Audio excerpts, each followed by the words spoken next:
बाप खासदार भाऊ आमदार हिचा, माझं काय शेतावरती राहणं, हिच्या घरी मऊ मऊ बिछाना, माझं भुईवर तसंच पडणं.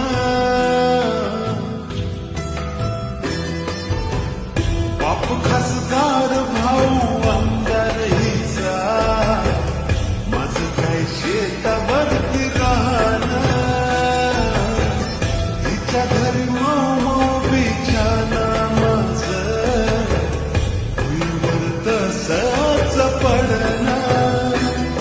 एक त्या घरची है सुन, ह्या घरची है सुन, ह्या घरची होणारी पोर, तिच्या माग माग लागून माझ्या जीवाला